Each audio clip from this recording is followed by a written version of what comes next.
Hello friends, S के career academy में आपका स्वागत है। आज हम पढ़ेंगे इंग्लिश में इज आर एम का प्रयोग। इससे पहले हम आपसे पूछते हैं कि क्या आप अंग्रेजी सीखना चाहते हैं। आज के समय में हर कोई अंग्रेजी बोलना, पढ़ना और सीखना चाहता है, पर अच्छे से इंग्लिश सीखने के लिए हमें शुरू से शुरुआत करनी पड़ेगी। हमने हिंदी से इंग्लिश सीखने के लिए एक सीरीज शुरू किया है जिसका यह पहला पोस्ट है, और इस पोस्ट में हम इज आर एम के हिंदी मीनिंग और प्रयोग के बारे में सीखेंगे। इज आर और एम ये तीनों ही इंग्लिश में बार बार यूज होने वाले शब्द हैं। कौन कौन से हैं? एक तो है इज, दूसरा है आर और तीसरा है एम। ये तीनों वर्ड बार बार इंग्लिश में प्रयोग किए जाते हैं और साधारण बोलचाल में भी इनका प्रयोग बार बार होता है। इसलिए ये जरूरी है कि हम इसके बारे में सब कुछ सबसे पहले जानें।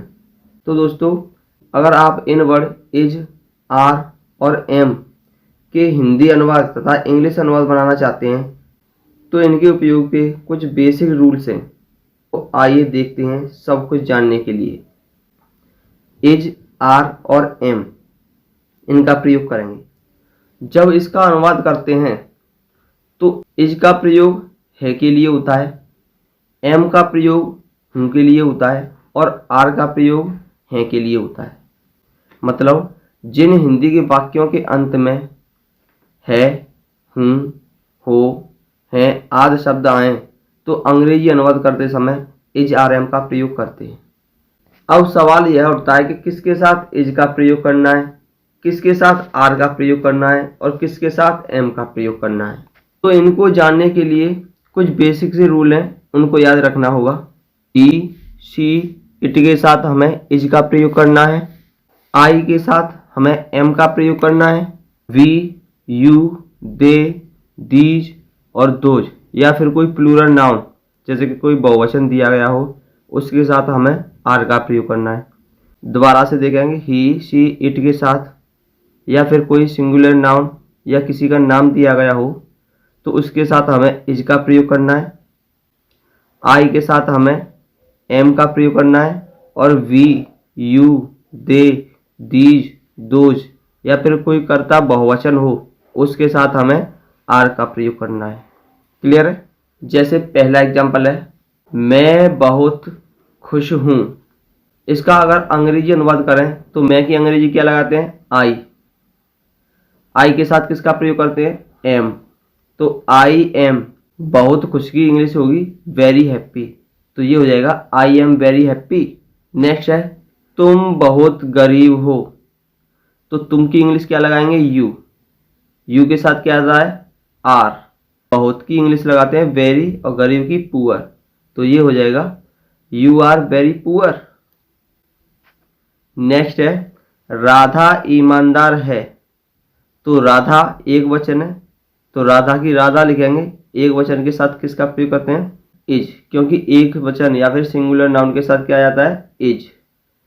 ईमानदार की क्या होती है? ऑनेस्ट, तो राधा इज ऑनेस्ट। नेक्स्ट देखेंगे, वह बेईमान है, वह की इंग्लिश क्या लगाते हैं? ही। है की क्या लगेगी? ही के साथ इज, तो ये हो जाएगा ही इज डिसऑनेस्ट। तुम बहादुर हो, तुम की क्या लगाते हैं? यू। यू के साथ क्या आता है? आर, तो यू आर। बहादुर की क्या लगती है? ब्रेव, तो ये हो जाएगा यू आर ब्रेव। अब देखेंगे नेगेटिव सेंटेंस, जिनको हिंदी में बोलते हैं नकारात्मक वाक्य। अगर इसके रूल की बात करें तो पहले लिखते हैं हम सब्जेक्ट, उसके बाद लिखते हैं इज, आर या एम में से कोई एक, उसके बाद नॉट का प्रयोग करते हैं और उसके बाद अदर जो कुछ भी दिया होता है उसका प्रयोग करते हैं। अब इसकी पहचान किस प्रकार लिखेंगे? जिन वाक्यों में नहीं शब्द आया हो तो अंग्रेजी अनुवाद करते समय इज, आर और एम के बाद नॉट का प्रयोग करते हैं। इसका एक एग्जाम्पल देखेंगे, मैं दुखी नहीं हूं, तो मैं की लगाएंगे आई। आई के साथ प्रयोग करते हैं एम का। नहीं की क्या लगाएंगे? नॉट, तो आई एम नॉट सैड। दूसरा देखेंगे, वे अच्छे लड़के नहीं हैं, तो वे की अंग्रेजी होती है दे। दे के साथ किसका प्रयोग करते हैं? दे बहुवचन है, तो दे के साथ प्रयोग करेंगे आर। आर के बाद क्या लगाएंगे? नहीं की अंग्रेजी लगाएंगे नॉट। अच्छे लड़के की हो जाएगी गुड बॉय, तो ये हो जाएगा they are not good boy. वह दयालु नहीं है, वह की इंग्लिश लगाएंगे ही के साथ आएगी इज के बाद नहीं की अंग्रेजी लगाएंगे नॉट। दयालु की क्या होगी? काइंड। तो इसकी इंग्लिश तो इसका अनुवाद हो जाएगा ही इज नॉट काइंड।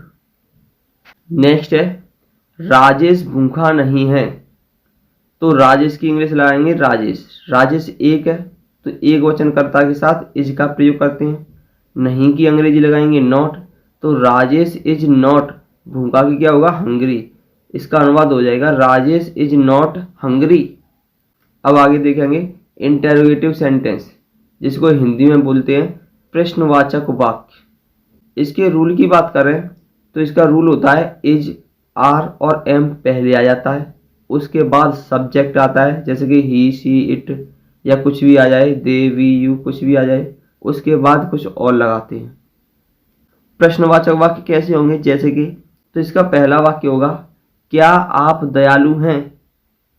ये एक क्वेश्चन कर रहा है कि क्या आप एक दयालु हैं, इसीलिए इसे प्रश्नवाचक वाक्य कहते हैं।